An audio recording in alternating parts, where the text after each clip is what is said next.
Good day.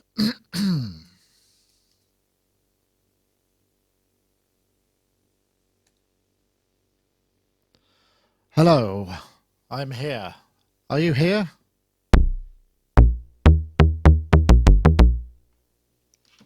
Just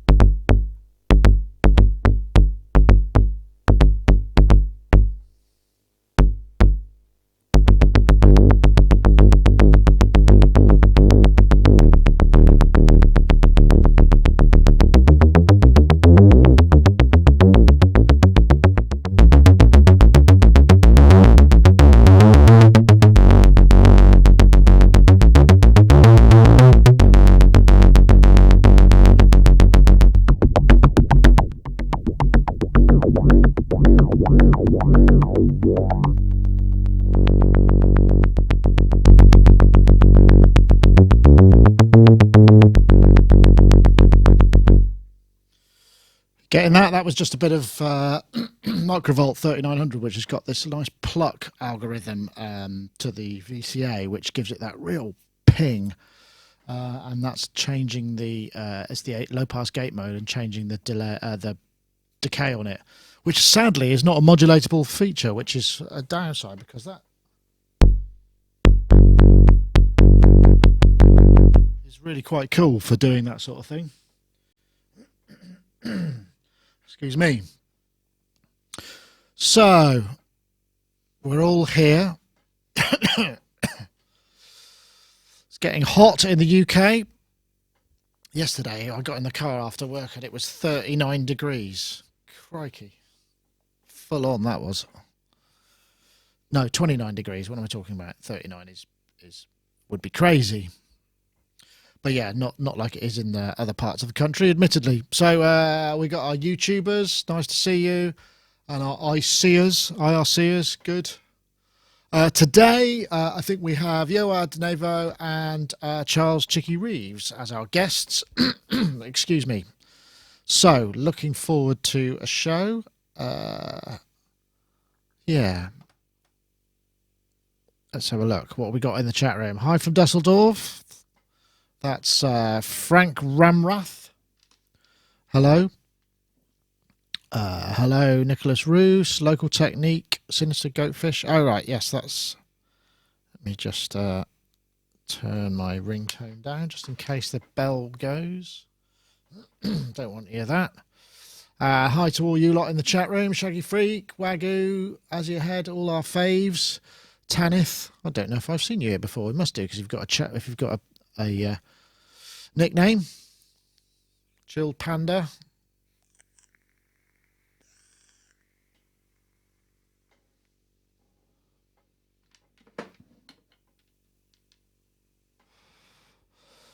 So, excuse me. Yeah, I don't know what happened last week. It was a bit of a worrying kind of just crash out. I'm hoping that's all right. I've upgraded the software here.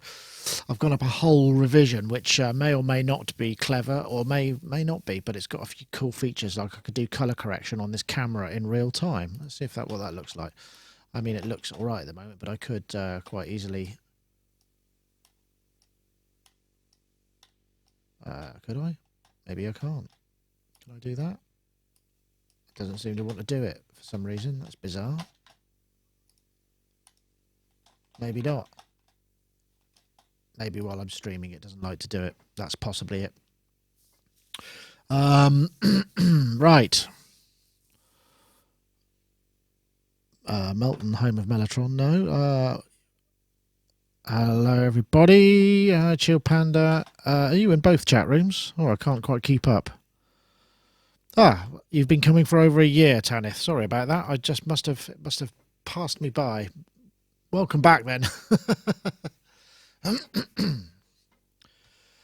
So, what's been happening this week? I suppose Moogfest at the weekend. There was some good streaming stuff. I don't know if anybody spotted any of that. There was some pretty good business there, and they streamed loads of it. Not all of it, but a bunch of stuff, and it was nicely done. And what else is happening? That's what I was looking at. I think Isotope might... Let's see if it's time yet. They might have just... Officially released Vocal Synth 2. Yeah, there we go. So if I might be able to see what's new. Let's have a look. Is that actually... I can put that on the... copy that URL and I can make that live possibly while... This will be exciting. Put the news item live while we're doing that. Let's have a look. News. Yeah, let's have a look. News tools. Let's see. Just now, why doesn't Sonicstate go to Moogfest? Because for beginners, just after Super Booth. So literally, it was 2 weeks, and it didn't seem to be, given the expense it takes to get there and stay there and all of those things, it's just never quite worked out. It's like, we'd have to generate quite a lot of content, and getting sponsorship is quite difficult when a show is so close to the next one. If we did it, it would have to be, out of our own pocket, and, they're not as deep as you might think. Vocal Synth 2, let's have a look then. Yeah, let's put that in there. We'll just make that one so. Make that live, why ever not? So that's live, and we can just get the YouTube thumb. That'll work. Yeah. There we go. Let's have a look.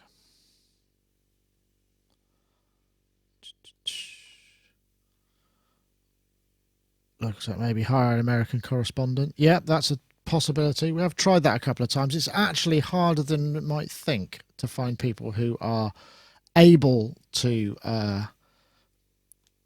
deliver that sort of content and ask the sort of questions that we would. And again, depends on send Rich if he's free. Yeah, I don't think Rich would be happy to wander around Moogfest and do all the camera work and editing and all that sort of thing. But that's a fair point. Yeah, I saw the Golf Rap song with Dave Garn. I actually got a tiny little bit of stuff in that particular song. I think I came up with the repeat on the chorus vocal, which they've still used, which is kind of nice. I don't get a specific credit for that particular piece of production, but hey. Right, so yeah, that's live too. Brilliant. Yeah, so we did Super Booth at Mesa, then Super Booth, and Moogfest is lit, because we were talking to a couple of people at Moogfest at Super Booth, and they said, "Oh, Super Booth, Moogfest is a couple of weeks away," and it's like, wow. Hey, we have. Oh, look at that! That's the beauty shot right there. It's been a long time since I've seen that. I know. It's been a long time. It has. Sounds like the opening into Eric B and Rakim classic rap tune there, isn't it? It's been a long time. What's that called? I can't remember what the tune is. It's been a long time since the rock and roll as well. There's that one, Eric B and Rakim. I'm going to have to look that up now. Eric B and Rakim. It's a classic. Eric B and Rakim. What's it called? There is actually Paid in Full. Let's see if we can hear what that sounds like. I'm just curious. Come with me now. That's not it.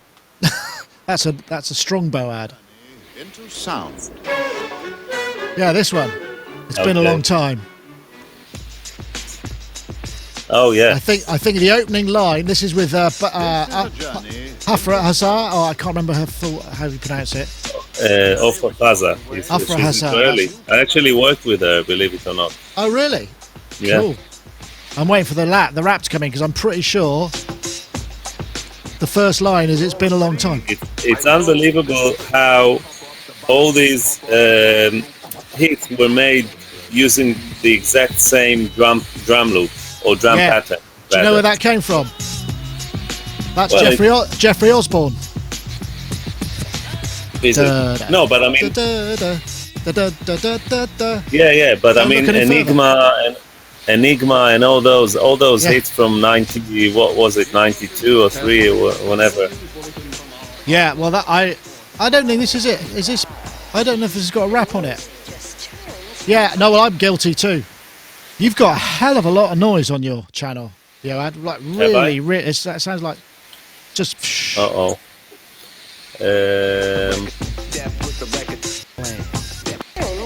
let me try. Here he comes. Quickly. Thinking of a master I'll plan. sort it out. Death with the record. Death with the record. Thinking of a master plan. Death with the record. Death with the record. Thinking of a master plan. I don't think that's the edit I remember. Yeah, really noisy. It sounds like maybe you're coming in via a mic and it's just auto gaining right up and pulling in the aircon sounds and whatnot.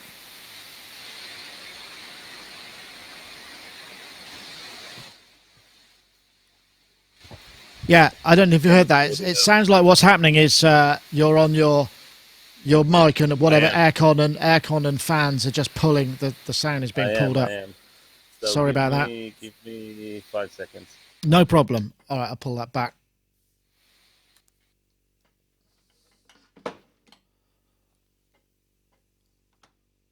I don't remember this.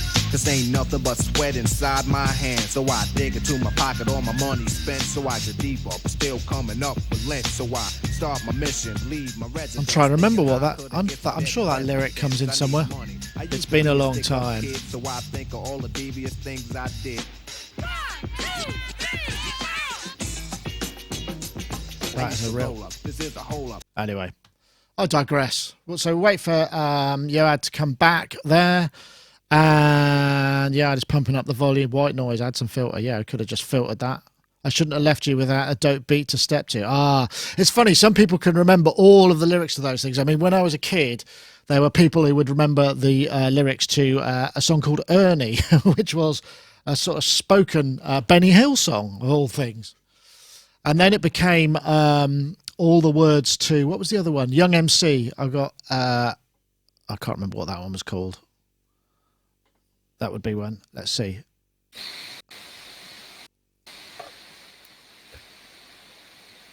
Still got a lot of noise. I think maybe you need to you need, once you've selected that sound card in the browser, you need to restart the browser window to be able to get it to pull, and then it won't have all of that stuff. Sorry at the last minute for all of that technical business. I was trying to get away with using the internal mic, but you caught me. Yeah, it's just because it's pulling up all that background noise. No, also it's the fan on the actual. It's mainly what you're hearing is mainly the fan on the actual. The laptop. Thing on the laptop, yeah. Got you. Because the room all right. is quite quiet. Yes, I was going to say that would be almost impossible to work in that sort of, if it was actually that loud in the background, which I'm sure it's not. Let me see if I can. Yeah, I think what you have to do is you select it as the sound source in the browser, then you have to restart the browser. Otherwise, it won't take in real time. That's what usually happens anyway. So we'll see in a bit. Oh, okay. That worked. 1 2 1 2. Just need a bit more gain, I think.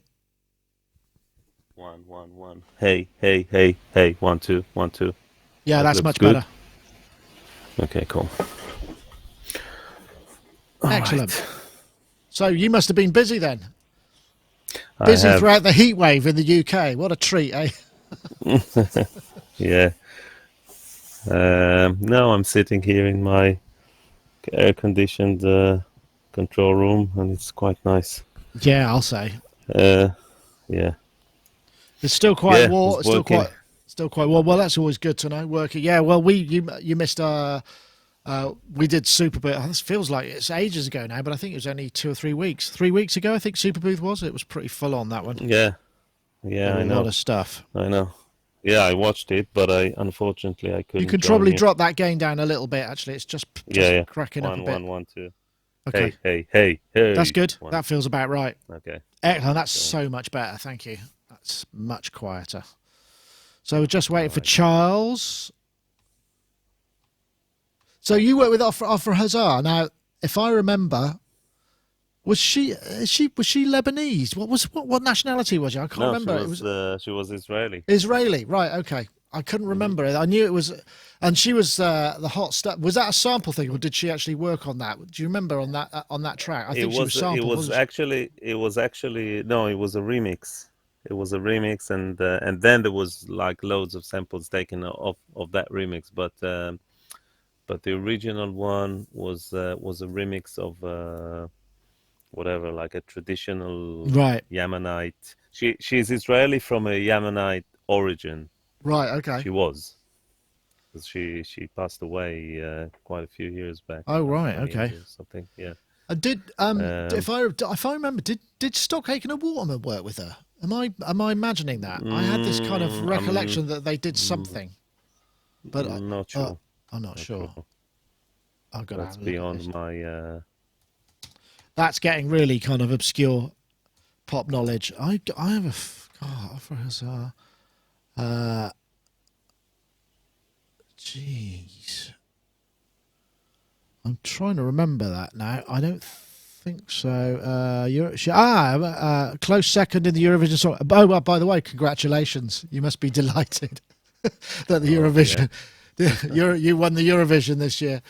I thought I must admit when I first I always watch it, and when that came on, I was like, yeah, that's the winner. Absolutely nailed it so immediately. I knew it would be. Did you have anything to do with it? No, I didn't. Would you tell us if you did? Maybe not. No, but I didn't. Yeah, it was a very catchy tune, actually. In a kind of. I didn't watch the actual thing, but yeah, but I listened to that song. Yeah, it's quite good. Good beat. Yeah, right.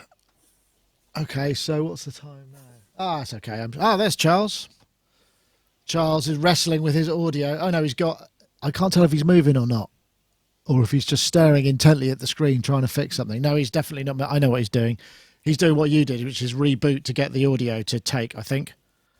Is that right? I'm not sure if I've got you yet, Charles. You haven't spoken. Hello. Can you hear me? Yeah, I can. Oh, good. You can hear me. Good. Okay. Yeah, you sound like you're not on your. Yeah, it sounds like all right. Have you met Yoad before, Charles? I haven't. Ah, well, Hello, here we go. Yoad. Hi, Charles. Yoad Hi, Nevo nice to meet you. and Charles Chicky Reeves. Yoad does plugin development for Waves, but loads of production and that side of things. Bit of a remix dude, mixing production. And Charles does a lot of front of house songwriting and production as well. Both based in London. Both with Oh, you're in London as well. fine facilities. Yeah, where are you based? Islington. Wow, that's where I live, but my studio is here near Portobello Road. I see. Where in Islington do you live? Careful. Yeah. Approximately. Not looking for an address here. Yeah. Yeah, I'm over off of Shepperton Road, so if you Okay. know where that is. Yeah. Cool. Yes. So we're neighbors. Yeah. We are neighbors. It's great. Yeah. So, Charles, you look a bit more with it like this week. You seem like you're a bit worn out when we spoke to you last week. I mean, not kind of like, terribly so, but, I just couldn't help but notice. Oh, well, also, I was also ill last week. Oh, right. I didn't really say anything about it, but I was feeling pretty rough. Because I've had allergies. I have really bad allergy problems anyway, but I overdosed on allergy medication. And I like literally overdosed, as in toxicity had built up, and I felt like I had the flu. It's because I was mixing and matching so many different things to try to not have allergy problems. Everything you know what you should do? Have some whiskey with that. Works magic. You know what? I know that because I'm actually a teetotaler. But when I have a cold, I have no problem downing a couple of whiskeys, and then I feel so much better. I mean, I'm drunk, but I feel much better. Yeah. But no, actually, I think it actually does help. I think it sort of kills whatever's in your system or makes it I think that can work as well. Having a bit of a skinful when something's coming at you, it sort of tends to do things to you. Yeah, there's a lot of allergies around at the moment because everything seems to be flowering at the same time at the moment. It's gone crazy here, which is beautiful. Yeah. But if I've never really suffered from hay fever, but I've had a few sneeze and sniffs, and I know people who have, and it's really debilitating. It's horrible, really. If you get it badly, it can ruin the summer. It does suck. So right. Okay, well, we can get on. Everybody ready? We can get on with our fun and games if we're all about there. Hopefully this. I've upgraded our system this week because last week we had this really bizarre crash, but I think it might have been because I had 2 instances of this program running and I didn't know at the time that was the case. So that's what I'm banking on. But now we're up to version 21 from version 20. So that's how. I might run and turn the lights on just to get a little bit lighter in here. Okay. All right. No problem. And then I'll just get everything fired up. I'm ready to The only thing is I have to leave at 5 sharp. Okay. That's all right. That's no problem. In advance. I get that. There we go. Excuse me. Beautiful. There we go. Right. Okay. Standing by. Let's... right.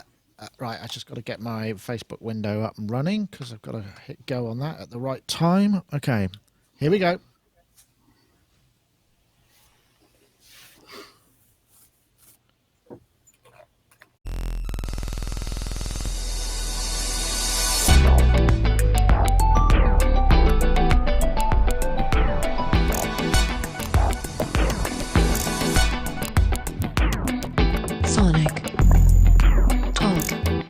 Hello, everybody. Welcome to Sonic Talk, episode 330. I did get this right. 34. That's right. Recording today, live Wednesday, the 23rd of May, 2018. Having a bit of a heat wave here in the UK, even though it was hot and blustery and thunderstormy. I think there's a lot of thunderstorms for all you guys in Europe at the moment. I'm seeing it moving across. I'm supposed to be going on holiday next week, and early part of this week it wasn't looking too great where I'm going, and so I'm hoping it'll all have blown over and I'll have a very pleasant time and the weather will take a turn for the worse. It's nothing like when you go on holiday and you know that back home you're missing some bad weather. It's not fun when it's the other way around, but it's fun. Anyway, this isn't a holiday broadcast. It's a podcast to do with music technology and such like. We cover synthesizers, software, music production, controllers, all that kind of thing. So please do sit back and enjoy the show. We have a sponsor this week in terms of competition prize. You can win a copy of Isotope's Neutron 2. Incidentally, Neutron just dropped the news of Vocal Synth 2, which just came out today. That looks kind of interesting.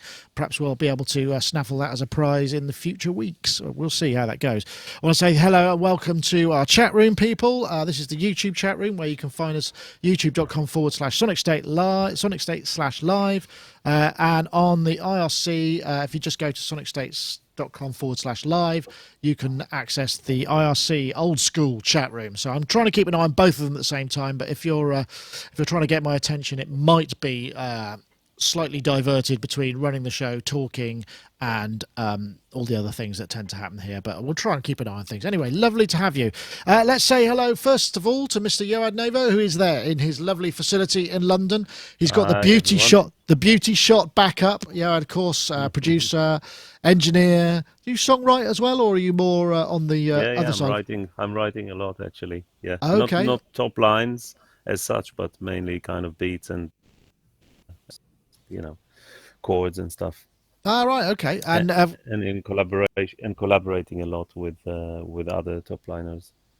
Excellent, that sounds great. And of course, Yoad is involved heavily in producing some plugins for Waves. I know he's been working on something, but he can't tell us what it is. But we'll probably see it in the light of day sometime soon. And that's all we can say, right? Yeah, I've been working on this specific thing that you're asking about for the past 2.5 years or something like that. So hopefully it will see the light of day soon. Otherwise, it'll be very annoying. Yeah, I guess that's interesting, that creative cycle, because I mean, album typically would not usually take more than about a year these days. I mean, certainly that's kind of seen as excessive just purely because of the cost of doing it. So to see some other projects that last longer is kind of it seems a bit unusual in a way. But I mean, you've got to get it right? Yeah, I mean, there have been several projects that took us like 3 years. The H Reverb is one that from when we started it until it was released, it was about 3 years or something, and it proved itself because it's very popular. And some other projects that took a while, but usually it takes, I don't know, it never takes less than a year from start to finish on a product, because there's the research period and then the R&D and then product definition and all that, and software and graphics and and testing and all that. So it takes a long time. But this particular one that I'm working on right now is it's quite long. Right. Okay. Well, we'll have to stay tuned for that. And also, we have Mr. Charles Chicky Reeves, who is back from his travels, where he's been doing front of house for OMD. Got a little bit of downtime, although I'm sure it's not downtime, because now you're in your studio where he writes songs, produces, remixes, mastering, all that kind of stuff. You've been doing a lot of that, Charles? I have been. Yeah, I've been doing working on a soundtrack right now. Although we do have a bunch of shows scheduled. But I'm doing a lot of electronic-based soundtrack work right now, and doing a bit of sound design for a video game thing, and then, writing my own stuff. And so I'm keeping myself nicely busy. This is what I do in my off time. Is I actually work on my off time. So yeah. Or it could be, but I suppose it depends which way around you look at it. I mean, traveling, there's a lot of downtime in traveling as well. I mean, particularly when you're touring. I mean, that whole kind of cycle of getting up, going to the next show. I mean, were you doing shows back to back, or were you kind of having a bit more, was there more travel time in between them on most of what you've just done? So we were gone October, November, December, February, March, April. And on all those, we would do usually 3 shows, have a day off, do 3 more shows, or two shows and have a day off. And that was kind of our week. We rarely did more than 3 shows in a row, though. When I was touring with Howard Jones, we'd do like 7 shows in a row and then have sort of a day off, which was just us traveling somewhere. And the only reason we didn't fit a show in there was because it took too long to get between the 2 venues. But yeah, with OMD, it's a much more relaxed. So the 3 on, 1 off, 2 on, 1 off is our week. It's a lot easier that way. I like that. Yeah, no, it's interesting. I hadn't really thought about that, because I mean, I've only ever done tours where I've probably done, I don't know, 3 or 4 in a row. And the thought of, I mean, there must come a point at which, you can look at it 2 ways, can't you? You can either be, you get really honed, or you just get really worn out. I mean, because it's, the energy peaks and troughs are a thing that you have to deal with. I wonder, do you think there's an aspect of doing that, doing a longer run is better? Or maybe if you're a resident somewhere and you don't have to travel, you just show up at the theatre, which maybe you got a week's shows at. Yeah, that's a lot easier to do. It's the showing up to a new venue each day, and when you sort of, your bus pulls in early in the morning into the venue, and you wake up and you're inside the venue already, and you spend the whole day setting up the show. You do the show. You spend the rest of the evening breaking down the show. You get on the bus, and then the next day you're at another venue like that. You would think you get into a rhythm of things, but that actually really is wearing. It's really wearing. 3 days is great, because on the second day, when you're kind of tired from having done another show, you're thinking, well, there's one more show. It's then I get a day off, so it's fine. 4 is a little bit tough, because you're like, oh crap, there are 2 more shows. But 7, that's just like, it's just pull your hair out kind of thing. It's right. It was really hard to do it like that. But luckily, I have to say though, with OMD, it's pretty easy. Comparatively speaking, partly because a lot of it is we've got we've got the whole thing planned. It's all DI based stuff, except for the vocal mics and the sax mic and a couple of drum things. But generally speaking, everything is on DI, and it's just very quick for us to set up. We really have a very fast setup, considering how complex it is. I'm really happy about how we worked it out. I suppose that's the thing with modern technology. You can get so much more. I guess it must be much tougher if you're like a rock and roll act, where it's it's about the largesse of the back line and the kind of the theatre of it, and there's a more energy and more things have to go right, and there's perhaps more things that can go wrong when you've got a lot of mic'd up stuff. But yeah, Okay. Well, let's if we're talking about largesse and excess, let's start with this. This is our friend Tom Carpenter at Analog Solutions, who bizarrely also really collects digital equipment. And this is a cover that he did, which is, he called it an Old Grey Whistle Test Pet Shop Boys reunion. So this is actually filmed in kind of old school style. He's got a bank of CRTs there. There we go, I'll get them. Couple of Fairlights synced up. Emulator 2. DX1 as well, which is always nice to see. SRC AT, you might remember that. What else did he have? So that's Tom there on the left, and friend helping out. So they do a cover basically of it's from 1986. So the album was Please, and it's called Opportunities. And Tom says that he did it because he remembers as a kid seeing that, and it was so influential. And it's been this sort of really long project to bring all of these things together. If you follow Analog Solutions or Tom on Facebook, you've been seeing these photos. You go, oh, there's a Fairlight. And you go, that's nice. And now it seems we know why. I think the one I'm most jealous of is the DX1. But I suppose the thing that is, that's a pretty completist thing. I mean, you work with some of these guys who were kind of around in the day and were perhaps using some of that stuff. And I mean, at least he's not touring it, but hell of a project. Oh my God. Yeah. I didn't realize Tom was doing that. Although I had been seeing what he's been posting on Facebook, but wow, that was impressive. It's kind of weird though. It's like, I'm glad he did it, but I would never do that. Just like, and even the acts that I work with, they're kind of like, oh yeah, we used to use the Jupiter 8 for this, and we, and we used to have Fairlight for this, and now they're like, no. If we had to redo that song, we do it with the Fairlight app on the iPad, and like some simulation of the Jupiter. Like, we would not go for the original stuff because it's just too difficult to put together. And and even reading what Tom did, it sounds like it was very tricky to put it together. He was doing. Some of the trickiness was in the video playback because he was using two DVDs for playback and recorded the whole thing on a Zoom R8 or something. R8, yeah, 3 of them I think they had. Yeah, I think that sounds like the hardest stuff rather than. I mean, because what's bizarre about it is actually just using MIDI, to sync these up, which is still what you might use these days. So that's kind although he was replaying parts because there was a lot of parts that he didn't have MIDI going. For it. So that's true. So he was replaying quite a few things. I think it's very admirable. But a bit obsessive. It's a weird. I would say this to his face. I'd be like, "Wow, that is pretty obsessive, man." But it was great. It was great. I wouldn't do it, but it's great. Yeah, no, it's jolly good fun. I don't know. I mean, I guess most of the stuff that you're dealing with that comes through, you might have something that's been tracked on one of these old beauties, but nobody's going to bring one into the studio to kind of to record it.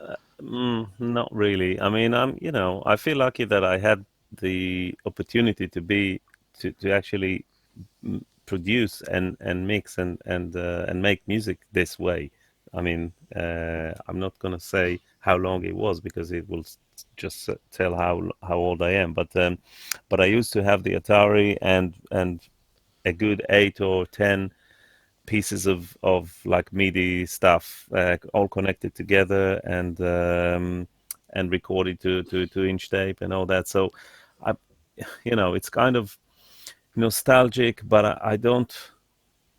In a way, I kind of miss it because it was a more hands-on approach stuff and all that. And these days, you just move the mouse and kind of the most labor-intensive thing you have to do these days is to decide which plugin you want to use, and it's a little bit boring. I mean, I still have the gear, and actually much more than I had back in the day. But I'm not gonna run this kind of setup again. It's like it's too much. It's interesting though. I don't know if you remember the SRC AT, which is the SRC was a sync box, so it was a MIDI, it's a SIMP to MIDI timecode box. And it was the thing that I first bought because it would allow you, particularly when you had a crummy 4-track where the timecode would drop out, it had a jam sync function which would allow you to, and you could put tempo maps into it, but it was a really horrible. Restripe, that's right. Restripe the set. There was that. There was the SMP 24. It was a Steinberg hardware sync box, which was quite amazing. Yeah, but also what you could do is you could feed it with audio, and it would create the tempo map, the MIDI tempo map, based on the audio you feed it to. Oh, like a click. Like a click, yeah. So you would say that it's a quarter note time bass, and then all the drum parts back in the 80s were like kick snare anyway. So you would feed it, you would bust the kick and the snare, and feed it to that thing, and it would create a tempo map which you could transfer via SysX to the Atari into Cubase and then you would basically sing. So in a way, it's like what Logic has just done recently, where you can tempo map, your session to an audio, but that was vice versa. You could tempo map the MIDI to the existing audio from the 2-inch tape, and that was quite amazing and quite advanced for the time. I don't know why they stopped making it, because it was a really good box. Yeah, I remember. I think we had a few of those. There was a funny looking thing that was sort of triangular that you'd stick on the side of the Atari, which had a bunch of ports. Mid-X or something was it called? There was the Mid-X, and then there was the Uniter. The Uniter was amazing because it gave you that was for Syllab, for the predecessor of Logic. Yeah, because it gave you 7 ports, plus another 3 from the printer port on the back, so you had like 12 or 13 MIDI ports. It was quite amazing. Yeah, and that was the back of the day when you get kind of congestion when you're running large MIDI rigs like we all were, because we could get so many more live tracks than we could print to our, if you had a 2-inch or a Mitsubishi or something, then great. But most of us only had 4 or 8 tracks, so you could run any number of things. It's interesting, isn't it? It's sort of, people are kind of going, "What's the point of this?" But isn't it similar in a way to looking for that classic guitar rig, which has got your authentic telly, from 1950s, and the authentic Fender Champ or something like that. It's kind of a similar, isn't it? I mean, there's not that much of a difference. I mean, obviously a bit more excessive. But it sounds different as well, because the fluctuation of MIDI and all that, it all contributes to the fatness and analog and kind of early digital synths, which were kind of awful but sounded great at the same time, and really noisy. And I don't know, maybe I'm just looking back with kind of a nostalgic view on the whole thing, because I don't think I was any happier as a person at the time. It's just looking back on it. That's a great line. Oh, Charles, any of those things that featured there that you would like to have? I must admit, I've wanted a DX1. And it's not. There's no reason for it other than it's just such an iconic synthesizer. It really is. I mean, even a 5 would do, but a 1 is just. I think I've got a couple of pictures of it here. But they're a bit hard to say. And you get there's a guy who shows up. I think it's the Ploytech guys at Super Booth. They sometimes show it with a DX1. Use it as a master keyboard for those funny little MIDI-driven synthesizers that come in a MIDI cable. And it's just a brilliant juxtaposition. God knows what they like to program. Oh, I can imagine. Like, I mean, killing a mosquito with a phone book. Yeah, that's a good one. I'm gonna have that. I'm gonna have to put that in as a title substitute. Killing a mosquito with a phone book. Excellent. Okay, that's in there for a title.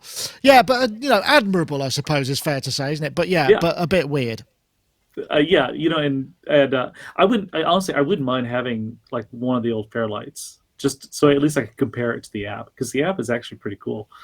But yeah, I mean, it'd be nice to have something like that sitting in here. I mean, I've got a few keyboards and stuff. So, well, you can't see them now because of the way I have the computer angled. But I've got a few keyboards around here that just look beautiful. But honestly, I don't use them that much. But but they do look great in here. So, and people walk and go, "Wow, that's amazing."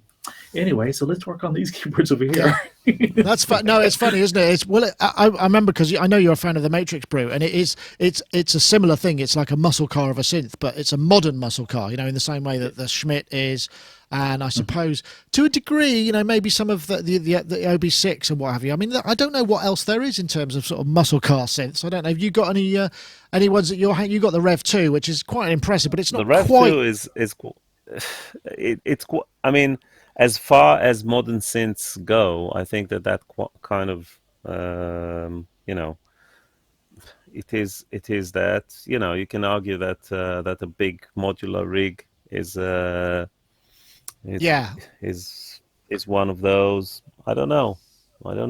I still like my old 101 and Minimoog and all that, and Jupiter, and there's something about those sounds and those synths. Actually, I do have a K5, a Kawai K5M, which is an additive synth, And this is an amazing machine. I mean, the noise it generates is pretty much equivalent to the sound it makes. So the noise is really, really loud. But what you can get out of it, it's quite mind-blowing. And it taught me a lot. I learned so much about synthesis just using this particular synth, and I really love it. It sounds like that was Kawai's kind of answer to the D50, the release of the D50. Well, it had partials, didn't it, as well, sort of sample partials, if I remember correctly. No, not at all. It's just additive. It has 64 or 128, which is quite remarkable for the time. Oscillators, like sine wave oscillators, and but the great thing about it is that you can assign them to groups. So you have 4 groups of envelopes. So you have 4 envelopes, and then you can assign all the odd harmonics to one and all that, and you can really sculpt the sound. It's a beautiful I think it's the best still to this day. I think it's the best kind of hardware interface that I know, because it has a proper screen. Is that it there? Yeah, that's the one. That's the one. It looks very data entry driven, but yeah, I had a K1. I had a K1, which I remember the K1. One of the reasons I really liked it had a really lovely keyboard feel to it. It was a really nice feel, and that was that. I'm sure that had sample partials. That one, maybe that was a bit different. It's different, yeah. The K1 did. The K1 had analog filters, and it's like almost like a Proteus or something like that. But talking about keyboards and the DX1, the DX7 is still one of the best keyboards, I think. I'm not a pianist. So I'm fine with like kind of semi-weighted or whatever it's called keys or spring driven, but the DX7 has a really beautiful keyboard. I still love it. Interesting. Here you go, Charles. You can interject with your favorite synth keyboard action of all time. Oh, you know what? It's easy. The ESQ, the early in Sonic. I liked it because it was really clicky. Okay. And also I like my OP1. It has no velocity whatsoever, but it's really clicky. In other words, the common thread here is I like clicky keys. Charles Clicky Keys. There we go. There's another possible title there. I'm just going to write that one down. Charles Clicky Keys. Right. I vote for that one. Anyway, if you want to check it out, there isn't really a place where it lives, but we wrote a news story about it, which you can find on the site if you're searching for it. They've also got, I think it's just on YouTube, but the links just point you back to his site, which doesn't have any record to it. So I'm trying to find a bit more of a description in it. Anyway, what about this then? This is the news that Steinberg are now going to... basically, VST2 coming to an end, which was announced quite some time back. 2013, they actually stopped the SDK being supported, but there was a kind of a code base within the VST3 SDK which allowed you to sort of wrap VST2 code into the VST3, and it seems like, okay, yeah, whatever, everybody's over to that, but that's not actually true. There's a load of plugins that are still VST2 and use that format, and it's a really interesting move because essentially it's going to shut down quite a lot of people who are still just coding VST2, because there are some distinctions and differences. I think VST3 removed sort of full sysx and full CC capability, as far as I understand. I'm paraphrasing here because I am not an expert. I'll start with you, Yard, because I mean I know you develop instruments. I mean, do you think this is a big deal, or is it kind of a whatever? I think it's inevitable, and I think obviously a lot of companies, a lot of plugin makers will have to catch up and move to VST3. But I think that the trend is to make, and this is what VST3 allows. After so many years of not having sidechain in Cubase and all those things, all those limitations, what VST3 allows is kind of communication between different channels for third-party software makers like Waves. This is something that we started with the NLS back in the day, and QClone after that, which are two plugins that can communicate between different instances of the same plugin. And I think that this trend and isotope neuron is using a similar method of communicating between different instances of plugins over that is not their own, or it's okay, so it's like an internal communication buses, right? Exactly, because if you are Steinberg or Apple or Avid, then you can do things like heat in Pro Tools, where you can control different plugins together, because you own the mixer, so you can build or design the internal architecture of the mixer. But when you're a third-party company like Waves, you have to find ways of communicating and sending control data and audio data between different plugins without involving the DAW's mixer. So and we're going to see more and more plugins or more and more companies that will utilize those capabilities. So I think it's quite important for the development of this whole industry. So, it's not like VST has a specific sound that we're gonna lose or anything like that. You know what I mean? So it's just VST3 is mainly better in most aspects, and hopefully we will see more protocols that will allow even more integration between mixers, between DAW mixers and plugins in the future. So I welcome this this trend. Right. Okay. No, interesting. Of course, is it Softube? They do. I can't remember what that's called now. The Softube with the controller that must use VST. So there's probably quite a lot of VST3. Yeah, I mean, it's like Focus. It's like Apogee. They have some sort of integration with Apple. They always used to have that with their controllers, that with their sound cards that allow you to change the mic level from within Logic and things like that. So sometimes you have collaborations between hardware or software makers and DAW makers, but in the majority of cases, you have to, as a plugin manufacturer, you have to just find ways of if you want to do kind of elaborate stuff and communicate between different plugins, then you have to find ways of doing it via side chains and other ways of sending control data. Yeah. Interesting. Charles, I mean, I'm presuming you're working to film composition. I know you have a lot of instruments, but I mean, as we all do, we have to work in the box just for kind of the sake of brevity and recallability and speed in some cases.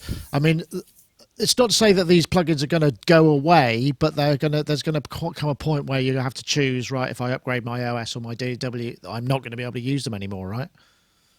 Yeah, I mean, it just seems to me it was announced so long ago that it was going away that I'm kind of surprised a lot of people haven't switched over anyway. But that said, there's not a whole lot I can add to this, only because obviously Yoav knows a lot more about it than I do. And the other thing is I pretty much use AAX and AU because I use Ableton Live, which will run VST and AU plugins. And the AU filing system is just a lot easier for me. So I really almost never even delve into VST-based thing. At least certainly not anything that's VST only. I don't have any plugins that are VST only. They're all AX and or AU. So and they might happen to be VST, but you're not using that version of it. Yeah, exactly.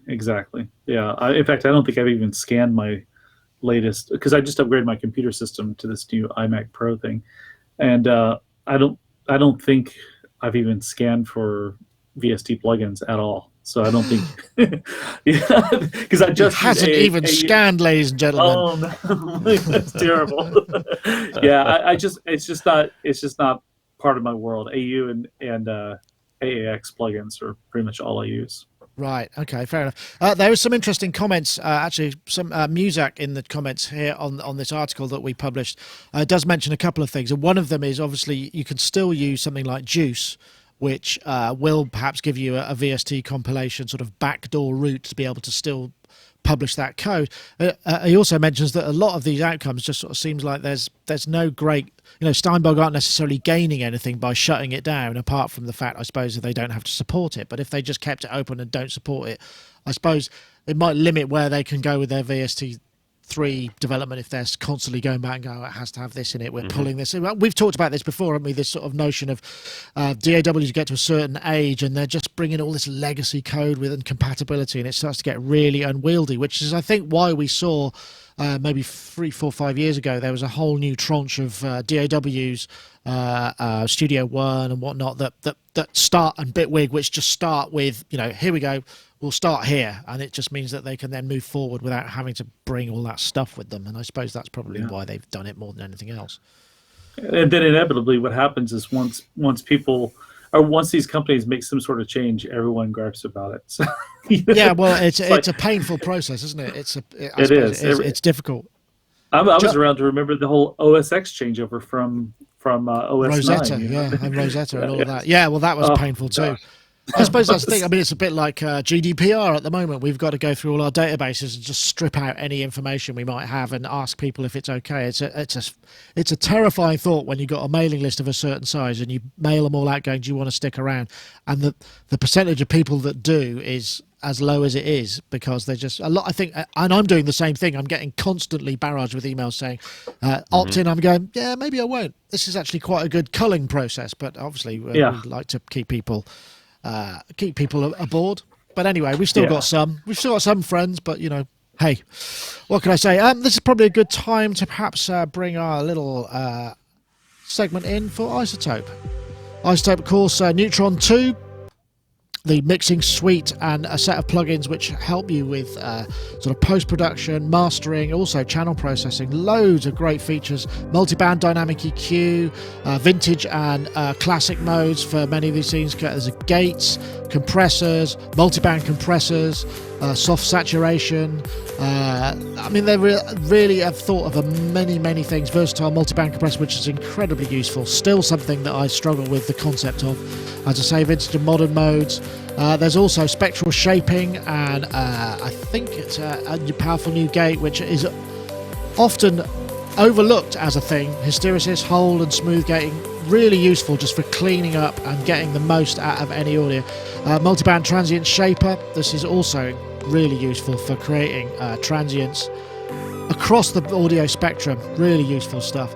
In fact, I was talking to Rich Hilton, who didn't make it this week. Rich is okay, by the way, because I know he had a lot of storm trouble. He said he couldn't work without the music masking meter system, because it just absolutely shows him where there may be conflicts that he can't necessarily hear. Really useful stuff. Anyway, if you want to get Neutron 2, head over to isotope.com/Neutron.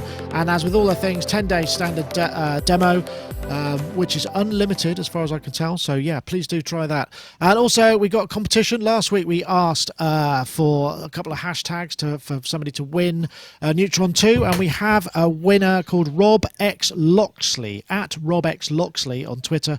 You have won. It just says, I want to win, and the hashtags we asked for last week. So congratulations. If you want to get in touch, then we'll be able to furnish you with your copy of Neutron 2. And we've also got another competition. You still win Neutron 2.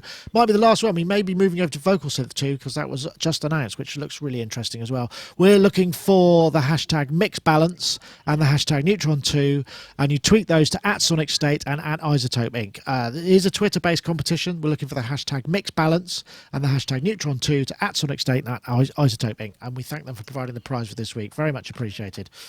Let's see what's next. I might go for this one, because this is a bit of fun. This was a great documentary by Estelle Caswell for Vox, and this is the history of the orchestral sample. Called an orchestra hit. Bruno Mars, he's the king of I won't play it all. It's a long and very fun and interesting piece, and it's amazing how that shaped the kind of the soundscape, because it said two things. You know, back in the day when samplers were very, very difficult to get hold of, it says we've got one, which is, you know, there's an element of one-upmanship and availability, and it also was a very current sound and the pitching of it. And it's Igor Stravinsky from the Firebird Suite, and I think it was originally composed in, where was it? I've got the actual 1909. Yeah. Astonishing way back. But I mean, and we've probably, I don't know whether I'm going to come to you first, Charles. Have you ever used that in your musical past? Plenty of times. In fact, I'm getting requests to use it more and more now. Really? Yeah. It's a big retro sort of thing to add in. And I actually have a recording of the Firebird Suite conducted by Stravinsky. I put that directly off of it. Wow. So yeah. It's, I mean, God, that thing, that was when I was, before I was born, obviously. That was a big hit. No, I've never, as a younger person, that was like in every song. The thing I remember it most being was Janet Jackson track. Oh yeah, Jam and Spoon, wasn't it? Yeah. When I Think of You. Yeah, that's right. Yeah, which was a great album. It was a great album. Was that? Gosh, who did that? Jimmy Jam and Terry Lewis. Was that right? Was it Jam and Lewis or Jam and Spoon? I can't remember who it was. I can't remember. It might be Terry, but it was definitely Jimmy Jam. Yeah. Yeah. Anyway, yeah. So I remember that going, wow, how, you know, I didn't understand the whole concept of samplers back then because obviously I was still a zygote. But not even. But I remember not even a zygote. I was just a twinkle in my dad's eye. But that's when I remember kind of go, you know, how did they get this orchestra to do this? I guess they put it on a tape and then they spun the reel of tape in or something, you know. So, and then I started finding out what an emulator was and things like that. So that thus began my downhill slide in life towards obsession sample. Not long until you become Tom Carpenter, because I suppose there's a link there. Yeah. I know, Yoad. Did you? I mean, again, you know, we're of an age when we would have been using these kind of sounds, and it's an interesting story, this one, isn't it? Because the whole thing was a complete accident. I don't know if you're familiar with the tale of how it came about. The one thing I didn't get is how did he get away with putting it on the Fairlight stock sounds without clearing the actual recording. So, I don't know that, because back then it was all very that's a very good point. I don't know that. I should just refer, the story is apparently Peter Vogel I think he was just sort of showing somebody what Fairlight could do, and he happened to have this record. He just put it on, put the needle on the record in the classic terms, in true hip hop quote, and that was the thing that he sampled. It was like, oh, there it is, and then it became part of the library. So it was completely random. The only factor that made it likely to happen was it's the first note of the B-side of that recording, but conducted by August Stravinsky, which is just a lovely tale. Yeah, so it's easy enough to edit the front of that. Yeah, but I mean, I mean, Trevor Horn was using a lot of he had this sample hit, this orchestra hit. I'm not sure whether it's that particular one or the other one, because there are two. Orc one. There's the one the Stravinsky one goes like, you know, it has that gliss in the beginning, and there's the other one who is more like brass. I'm not sure where it's taken from, but it's very popular as well. And so, yeah, I'm a big fan of Trevor Horn, everything he did. So he did the Yes album, whatever the number one for something. 90125. Exactly. Owner of a Lonely Heart. There's a lot of stuff in there. Yeah, exactly. Yeah. So that, I don't think that's the Stravinsky one. I think that's the other one. I don't know. That's interesting. I've just got to quickly. Let me just quick, because we've got Feld Muso, who if you didn't see our Fairlight special with him, he's actually he thinks it's halfway through side A on the Firebird Suite, so it was even more random. So that's a brilliant. I think he might have actually told me that story. So yeah, brilliant. Yeah, but there's so many tracks, aren't there? What's Africa Bambaataa, Planet Rock, Duran Duran, the Smiths, even Mantronics. I've even got one myself, and I can't remember whether this is a truncated version of Orc 1 or Orc 2, or whether it's Orc 1. But here we go. This is something I did a long time ago. Here we are. Is that you? No, that is Jason, who is the drummer for The Cure. Bizarrely. Oh, I know Jason. I work a lot with him. He's a great drummer, and he's a really cool guy. Yeah. Yeah. So that's it. Actually, you know Jason. That's really interesting because Jason, I've known Jason since I was about 14. He's like a childhood friend of mine. Oh, he's a really, really good guy, and he lives around the corner. And whenever I need like really good drumming, I just call him, and if he's available, if he's not on tour, which he mostly is, then he comes and plays his beautiful drums.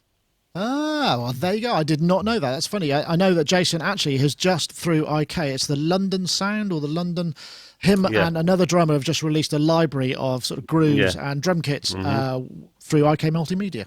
There you go. Wow, it's a small world, isn't it? What a small world. But a great documentary if you haven't had a chance to watch it. And it's got a very rare appearance from Peter Vogel via very pixelated Australian Skype. It's just I love these kind of things about the history of those sounds. Have you got any other favourite sounds? What's the last vintage sound? I mean, okay, apart from an 808 kick sample. You can't have that. It's actually another Fairlight sound. I can't remember the name of it. It's that sort of airy vocal sound. But it doesn't sound like voices per se. I wish I knew what the name of it was. But it's sort of like a wind voice sort of thing. Right. Okay. Interesting. It's not a calliope. But it's something. I'll find it. I've got. I think I know the one you mean. It's quite glassy kind of sound, isn't it? Glassy, and it's the type of sound you can use in almost any track. It just really harmonically will fill up a track in a beautiful way. They have it on the bad imitation of it on the Roland JD800 that I'm actually pointing to right now.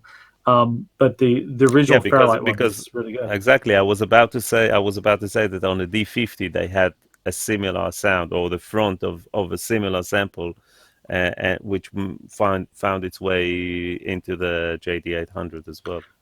Sarah Chicky says our resident Fairlight expert failed muso.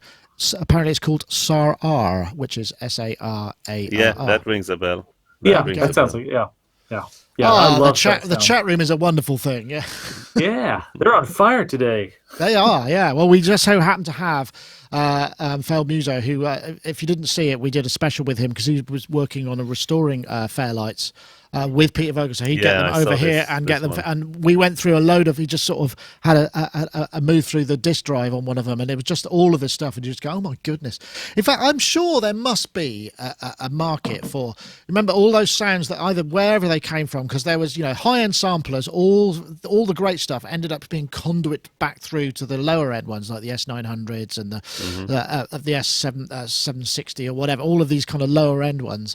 And so there's this sort of there's this entire kind of strata, archaeologically almost, of sounds that made it through, were filtered into this sort of the sound set that one would have if you had a sampler, or you might try and get hold of. Yeah, it's an interesting, great, but like I say, great documentary.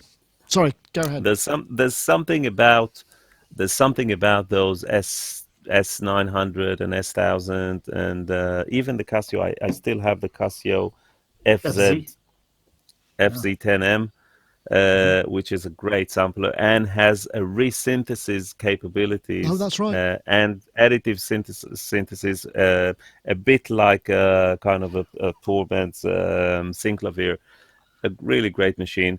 But it sounds all these libraries that were made and condensed in order to fit on a 2 megabyte floppy disk or 2 floppy disks or whatever, because you had to feed one and then the rest of it or from that backup and all that. All those there was so much labor put into them, and they were so carefully made, and they still sound great. I have when I switched to Giga Sampler back in whenever it was from Akai, when it came out, I converted a lot of my archive samples to the Giga format, and from there, EXS24 can read them. And I still have some of the string samples which are like 1 megabyte and stuff, and some of the slap bass from the Akai and things like that, and they just sound so good. There's something about them that still sounds so good. I mean, it doesn't have those magical converters like the S1000 and all that playing through Logic, but there's something about the actual samples that sounds really good. So if someone is making those libraries, I would be very happy to have one of all the EMU sounds and all that. Yeah, I mean that would take quite a lot of work just to track it down, I think, wouldn't it? I mean, it's astonishing, really. That what was the thing? There was an Oberheim DPX one or something that had a 5-inch reading disc and a quick disc reader, or it had two different flots, so it would read sample sets from Mirages and a few different samples, and it was just a player. I can't remember what it was called. By the way, in the Mirage had an orchestra hit, which was, I think that was the other one, because that's a different one. So I think that it came with its own. Mirage was a great machine. Yeah, I remember, but gosh, this is getting really inside kind of hex. I remember the time when I sent away for my Mirage Massos OS, which came on a separate floppy disk. It was Mirage Advanced Operating System, something or other, and you'd plug that in, and it introduced all these. So you load the samples in, and then you could perform all these other functions on it via this Massos OS, which you'd have to load in to load certain functions off this. It was so clunky and horrible. And I can't even remember what it used to do. It was probably only resampling or advanced. Yeah, I remember there was something similar on the Yamaha, whatever the sampler was called, I forget, where you would load a sample, and then you would process it in some way. You would wait for like a good minute or something, and then it would just sound better. Sound kind of louder and better. I don't know what it just normalized, basically. Yeah, probably just normalized. No, it was more than that. It was like everything more or something. Yeah. Sounds like it was worth the wait, I would say. Excellent. Excellent. I'm glad we managed to get that one in. So I know, Gerard, you've got to head off at 5 Dead. So perhaps you might want to choose which of the remaining 2 topics we could do. There, well, 3 in fact. There was the what's your first synth, which was there's the Moogfest one, or I think there's this VST editor for the Korg Volca keys. Would you like to choose one of those? First thing, synth is one. I have it here in front of me, not the same one, but it's the Gen SX 1000. It's an Italian synth from the, I think, early 80s, very early 80s, and it's just a beautiful synth. My friend had it when I was about 10 or something like that, and I learned. That was the first time I experienced like synthesis of any kind, and it was just mind-blowing. It was but I suppose you're talking about what to recommend to people. Yeah, let me just quickly. There's an article on Red Bull which says how to buy your first synth. 8 musicians tell you where to start, and there are various people who've kind of got various different approaches. It's kind of interesting. So yeah, I suppose it's got to be relatively affordable and rewarding. Yeah, I mean, well, obviously it depends on whether you want to go digital or fully analog. I would say that the Micro Brute is definitely a candidate, because it's in terms of its value, it's quite cheap. You can find them secondhand for, I don't know, 150 or 170. Yeah, I mean, it's astonishingly, like that. And it's quite a good synth, and it has quite a few capabilities, and it has a little patch bay, so it's almost like a semi-modular in a way. I really like the sound of the oscillators. They're quite beefy. The filter is nice. It's not a conventional filter, but it sounds quite good. And all in all, I think it's a damn good little machine. Okay, that's a good one. I should probably quickly read out the because you're not going to make it through all of those words if I scroll the screen up here. But basically, it came out as K Minor recommended Monarch, which is a really good sort of mini Moog replication for Reactor. I would. It's like an ensemble, isn't it? And that is really good. Yeah, it's very good. It's very Nabilia Iqbal, the Roland Gaia, which is an interesting one. And I remember when that first, because I've reviewed most of these actually. So the Gaia, when it first came out, was a very capable instrument. Even though it's VA, it still was very knobby and lots of synthesis functions and actually quite powerful. You could layer things up. Ian Cook from Churches, I don't know, Pocket Operator. Churches. Not sure Churches, I would agree with that. Great band, by the way. La Leaf, Logic X Retro Synth. Yeah, the synths in Logic are good. The one thing I didn't get about that is it says the Logic Retro Synth for $20 or 20 quid. Yeah, it's not, is it? And it's not because it's free when you get Logic. So it's not 20 quid, but yeah. And we got a Volca Key, Microkorg, and Arturia Mini V, which is again software. So a bit of a mix of those things. So I mean, obviously, it shows sort of generationally where people are and how they work as well, which is an interesting insight. So as a what would your recommendation be then? Yeah, CS80. No, no, I think actually the Volca Keys is a great place to start. That, a set of headphones, and nothing else, because. And I would always say, go analog, not because it's not one of those analogs better than digital or anything like that. It's just that with analog, you at least can see the signal flow. You can understand the path of what's happening. And just like you had said, the microbrute or the mini brute, which is what I have, either one of those would be absolutely fantastic to have.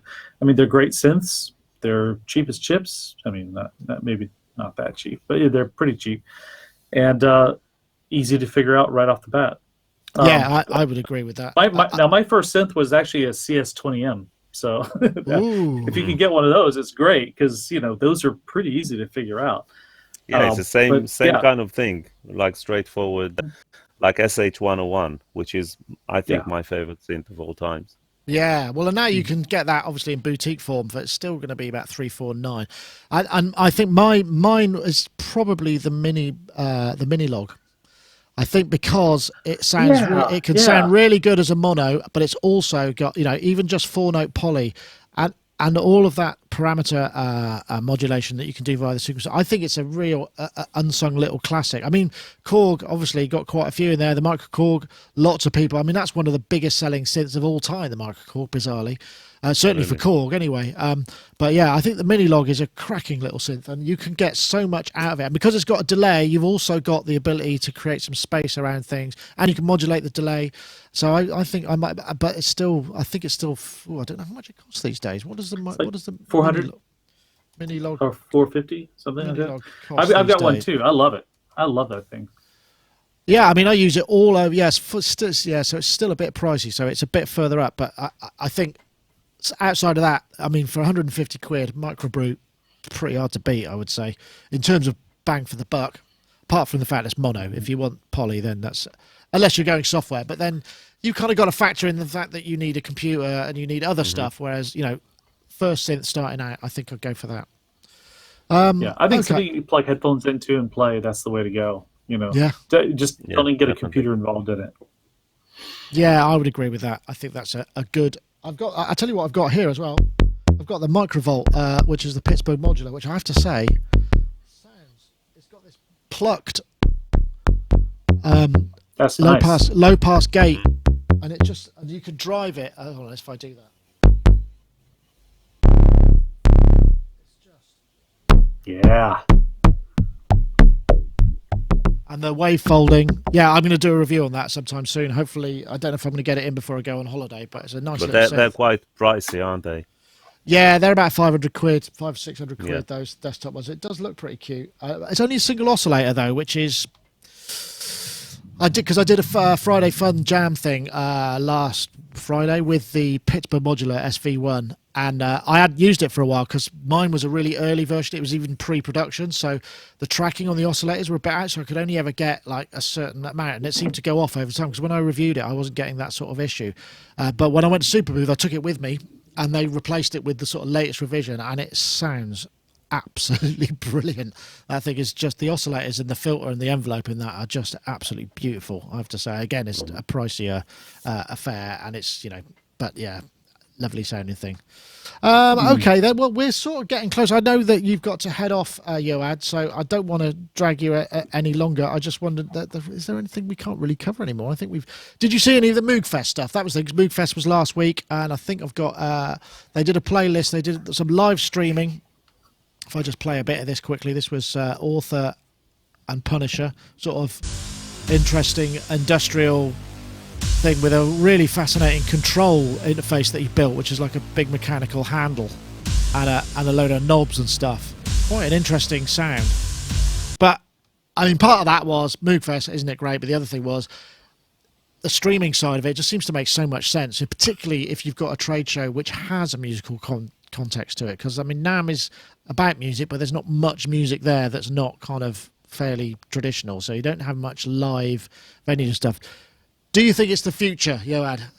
Online streaming of events, so if you can't make it in person, you can kind of get a vibe from it, because it seems like it makes sense.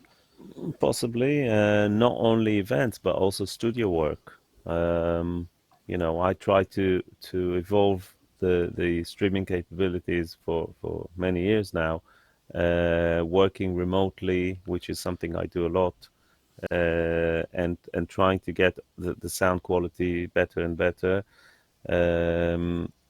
But I don't know, with with VR and with VR glasses or whatever, screens and all that, and 3D video, but also immersive sound and all that. Who knows? I mean, it would definitely be more. I mean, people used to go to the cinema, and now a lot of people watch Netflix and what have you. So it definitely penetrated that market, and the same thing will happen to music eventually.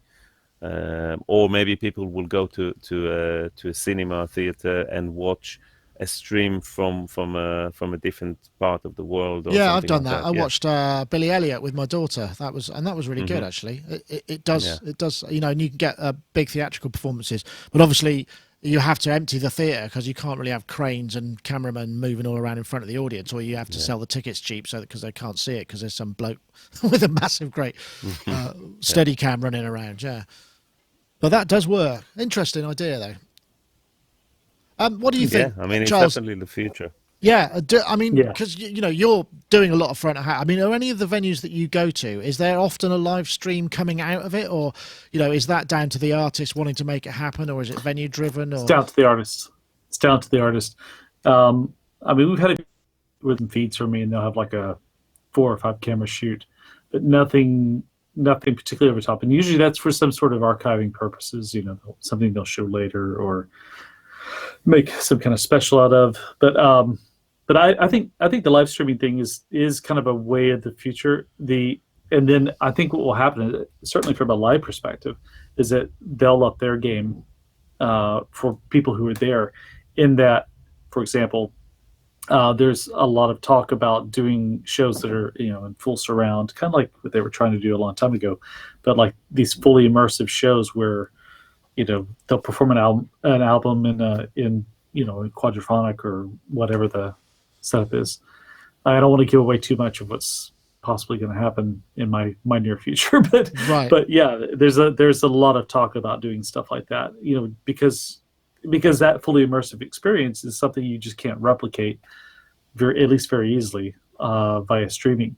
But I think streaming, to answer your question about streaming, I definitely think streaming is the way forward, especially for something like Moogfest, because it's the sort of thing that it's not like a concert in your town that you're like, should I go or watch it streaming? It's not like that, because this is something that's happening in one place, in one country away, and not everybody can get to that. So I think it's great that they offer this, and it's good advertising for them too. Yeah, no, it makes a lot of sense. It's interesting. I don't know, I don't want to kind of have to interrupt before you go. Are you about to leave the chair? It looks like we're probably getting close to your exit time.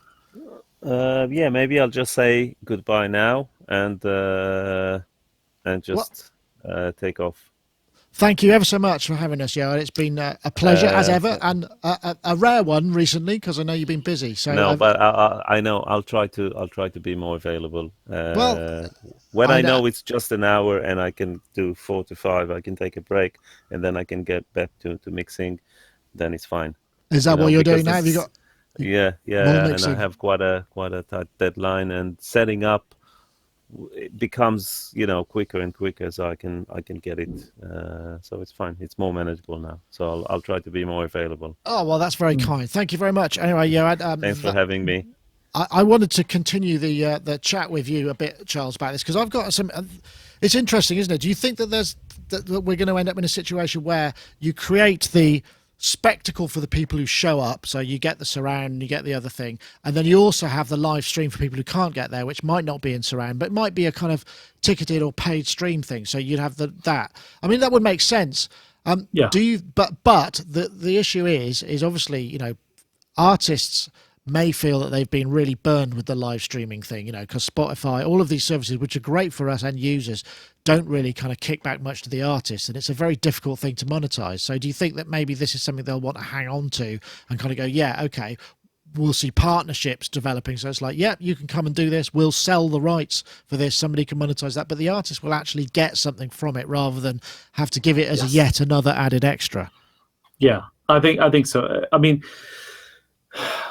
especially any acts that are somewhat business savvy understand the importance of creating value through scarcity, and not having their streaming stuff just anywhere on any whether it's just on YouTube or Spotify or whatever. But if they do a thing where they partner up with someone who has exclusive control over that, then they keep the value of that scarcity. And certainly the acts that I'm talking to, that's their plan. They don't plan on doing some sort of general streaming thing. But to go back to what you're saying earlier about the people who are there in the audience getting a unique experience, that is the idea, is to make it actually a real reward when you come to the show, when you make the effort of coming to the show. Which is not to imply that people who don't make the effort are lazy or anything like that. It's just like, well, it depends what sort of show you're doing. If it's like raw power rock and roll, then that's what you're going to get, and you can't get that anywhere else. Exactly. It's I do have to say that one part of this that I've been thinking a bit about is that, so I do a lot of shows. I do 80 to 100 shows a year, pretty steadily, and I have yet to be to a show where it seems like at least a third of the audience, and in an audience of say 10,000 people, 3,300 people, are holding up their phones and just like watching the show through their phone, which is just like, I just think that is the strangest thing. The people I know, even I have friends who do that, and they never watch the videos later, unless maybe they're showing a little clip of it to someone else, but they don't go watch it later. But they miss the whole show so they can have it on their phone. But it's really interesting you say that, because it's a similar sort of thing. You're on holiday, you see something you haven't seen, you take a picture. It's the value through scarcity you're talking. So somebody feels like unless they capture it, they're not getting the full, it will have some value because it's a special event. But you're right, it's not a great way to watch a show, it is through your phone, or worrying about whether or not you're holding it up right, or whether the bloke's head in front is in the way or whatever. I agree, and I think it's not it's just this sort of, it's a strange psychological dilemma that you get to when you're going to see something special. Do I live in the moment and enjoy it, or do I try and record it for posterity in my small way? I think that's kind of that's through my iPhone microphone. It's like I remember like we would do especially in the early days of this, when I was touring with Grace Jones. We'd do a show and then immediately log on to YouTube just to see how many people had uploaded videos of the show. And it's just amazing because it just sounded awful. And, it was always like, the really shaky camera. And, but I suppose someone trying to clap and film at the same time, But but again, if you're touring, you're on the road, because some bands will say, yeah, go for it, because it generates forward interest because people go, I want to see that for myself. That looks like it's probably amazing. It doesn't look amazing here, but that it's conveying something about the show in the future that I would want to go and buy a ticket to go and see that for real. So I suppose that's the choice you make, you know, if you, because some people won't allow it, and that's really difficult, isn't it? That's sort of starting to kind of, you can't bring your phone in. You know, it's like when you go to the American embassy, you've got to leave everything outside. You basically have to go in your clothes. You can't even wear your glasses in some instances. You know, it's kind of crazy. So you can't really do that. So, well, the only act I worked with that didn't allow people to film was Prince. Yeah, Prince had like his two main security guards, and they would have like these super high beam flashlights. And as soon as they saw someone filming, they just shine light right at them until they put the phone down, which was honestly a bit obnoxious. And but you know, a couple of other acts I worked with in the earlier days, they were sort of like, you know, people don't stop filming, you know, please stop filming, but they didn't ban it, and now no one seems to care. But I understand where you come from, but to me, it's still kind of weird, like. Yeah, you know, third audience. Well, maybe the thing to do, you know, maybe the thing that will happen, I mean, I'm just riffing here really, is that you come to the show, you buy the ticket, you know, which is an expensive thing, but as part of that, you get access to something that happened there that was filmed in higher quality. You know, you can get that, you know, or you get the opportunity to buy it at a reduced rate because you were there. You can trade it in. I mean, you know, with the IT these days, it's not something that should be impossible to do, and that might be more fun, you know, to do that. But again, it's like the DVD, isn't it? The DVD would come out of the performances, and that's often a thing that would happen. I mean, it's just a question of how you structure it. OMD did this thing for a while where, so we had this company with us. Gosh, I forgot their names offhand. They're LA-based company. They were touring around with us. They would take a feed from my console and then a couple of stereo mics, mix them together, and then make a recording of the show, and then they had this mass USB DVD replicator, yeah. Or it was USB key thing. So they'd have like 50 USB keys, and it would print it to all those at once. They pull them out, they put another 50 in, print all those, and then they would sell them. And then whoever would sell them for like not much more, like just a little bit. And and it was right at the end of the show they would sell them. And whatever ones they didn't sell, they would just use them for the next show. And on the DVD or on the USBs, it would have like an interview with the band from that same day of the show, you know, just talking about how great it was to play their town and things like that. And people loved that. That was quite a money spinner. I'm kind of surprised we don't really do that, but we did something like that for Roll Ever Hall. We did do a live to vinyl thing, and you could get like a download of the show, and then like 2 weeks later we'd send you the vinyl or something like that. That's an interesting idea. I wonder why. I mean, I wonder why that's not on, because USB replicators of that speed, and they are expensive. But so maybe the costs. But I mean, you could see if it's just taking a feed and then getting a reasonable mix of that and then sticking it straight in there. Then it's. I mean, you could even do it, but on a stem, so you could have the mic feed and the live feed as you know, Native Instruments stems format. Can you? I mean, there's all sorts of things you could do. Yeah, absolutely. And I think it's a great idea. I'm kind of glad in a way we haven't been doing it, because, you know, well, it's different now because we're playing much bigger venues than we were 6-7 years ago. 6-7 years ago, we were playing like 1,000 seaters, 1,500 seaters, and now we're playing like 2,000 and above seaters. So it's the mix that you hear that's just off the board is actually better, because I'm actually doing mixing instead of sound reinforcement, because, you know, the smaller places you're just doing reinforcement. So I'm actually doing proper mixes which sound better when you're just hearing a board mix.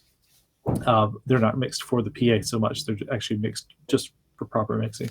Interesting. But yeah, I wish we'd do it again.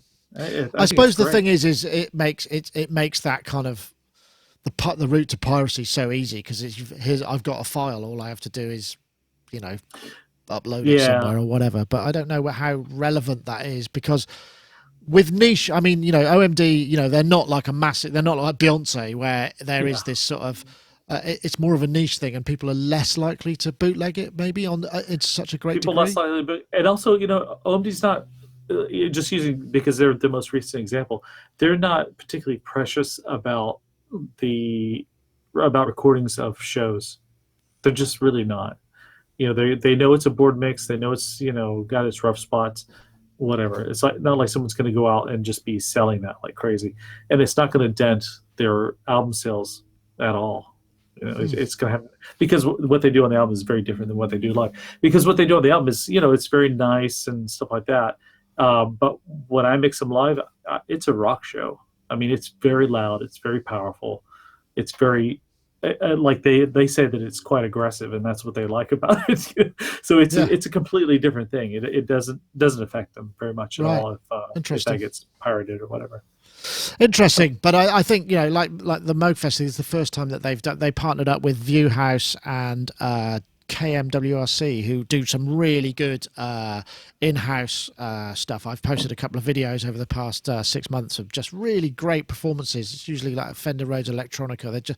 It's really nicely done, and there's a bit interview aspect to it, and I think it's publicly funded, so it's great. It's a great resource. So I mean, yes, to a degree, although from our point of view, the idea of having to say maybe put on an event like that ourselves, because we're streaming now, we've got facilities here, would be technologically quite challenging and take a different set of personnel. I wouldn't want to run a show like that. I'd rather just that'd be the ultimately rather than just me looking through a camera, I'd have to be looking through all of this stuff, and that would be even less enjoyable from a viewing point of view, because it's so stressful. Charles, thank you ever so much for that insight. I think that's probably a good time to say goodbye and stop the show. As you know, we've said goodbye to Yoad, had to get off at 5. Charles very kindly stuck around for a little bit longer. We'll see you again soon. Like I say, I don't think there's a show next week. I'm going to be away on holiday, but the week after we'll be around. Okay. Thank you very much for joining us, great. Charles. Cool, man. Thanks. Okay, that's it for this week. And don't forget, if you want to enter the competition to win Isotope Neutron 2, we're looking for the hashtag MixBalance and the hashtag Neutron2 to @Sonicstate and @Isotope Inc. That's the hashtag MixBalance and the hashtag Neutron2 to @Isotope Inc. and @Sonicstate. That's it for this week. Thank you very much. Can I do a 2s up? No, we can't, because that's that. We'll do a 4s up. Oh, that's even weirder. Wow, that's really weird. I've not seen that before. We'll do a 4s up and we can say goodbye as we go. Anyway, thank you very much for watching. We'll see you all next time. Take care.